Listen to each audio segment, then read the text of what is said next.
দর্শক, গুলশানে বিএনপি কার্যালয়ে আছেন আমার সহকর্মী শাফিন। সেখানকার খবর তিনি আমাদের জানাবেন। শাফিন, শুনতে পাচ্ছেন নিশ্চয়ই আমাকে? সন্ধ্যায় জামায়াত আমির ও এনসিপি আহ্বায়কের বাসায় যাওয়ার কথা বিএনপি চেয়ারম্যানের।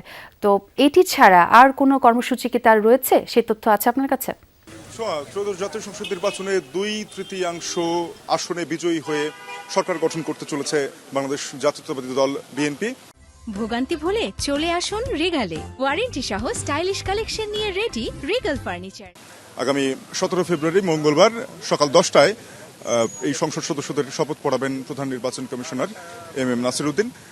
ঠিক তার আগে আগে এই মুহূর্তে বিএনপির দলীয় কার্যালয় সহ বিএনপি চেয়ারম্যান প্রচুর ব্যস্ত, কারণ সংসদে যারা যাবেন তাদের সহ মন্ত্রী পরিষদ কেমন হবে, মন্ত্রী পরিষদের আকার কি হবে, সেই সকল সিদ্ধান্তগুলো এই মুহূর্তেই নিতে হবে।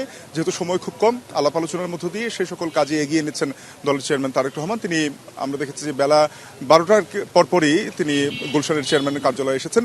এর আগেই দলের মহাসচিব মির্জা ফখরুল ইসলাম আলমগীর তিনি গুলশান কার্যালয়ে এসেছিলেন এবং বিএনপি চেয়ারম্যান আসার পরপর আমরা দেখেছি যে নির্বাচন পরিচালনা কমিটির চেয়ারম্যান নজরুল ইসলাম খান তিনিও এসেছিলেন। এর পাশাপাশি আমরা দেখেছি যে বিভিন্ন আসনে যারা বিজয়ী হয়েছেন তাদের অনেকেই এসেছেন এই আলাপ আলোচনায় অংশ নিতে।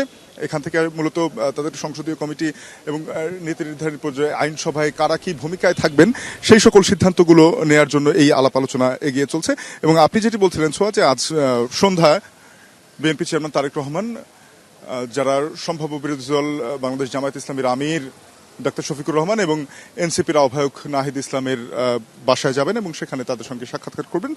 তো এর মধ্য দিয়ে মূলত বিএনপি চেয়ারম্যান আগেই যে বার্তাটি দিয়েছিলেন যে আগামীর যেই সরকার থাকবে সেই সরকারের মধ্যে একটি চমৎকার সৌহার্দ্য থাকবে এবং পারস্পরিক বোঝাপড়ার জায়গাগুলো থাকবে, সেই জায়গাগুলোকে আরো স্পষ্ট করার জন্য এই আলাপ আলোচনাগুলো তিনি এগিয়ে নেওয়ার কথা বলছেন। এবং এরই মধ্যে আমরা দেখেছি যে বিএনপি মহাসচিব সহ বেশ কিছু কয়েকজন সিনিয়র নেতা তারা বেরিয়েছেন বিএনপি কার্যালয় থেকে। তবে বিএনপি চেয়ারম্যান তারেক রহমান এখনো কার্যালয়ে অবস্থান করছেন এবং এখনো তিনি নেতা কর্মীদের সাথে আলাপ আলোচনা চালিয়ে যাচ্ছেন। নিশ্চয়ই এখান থেকে বেরিয়ে তার পরবর্তী কর্মসূচিগুলো আসলে আমরা জানিয়ে দেব।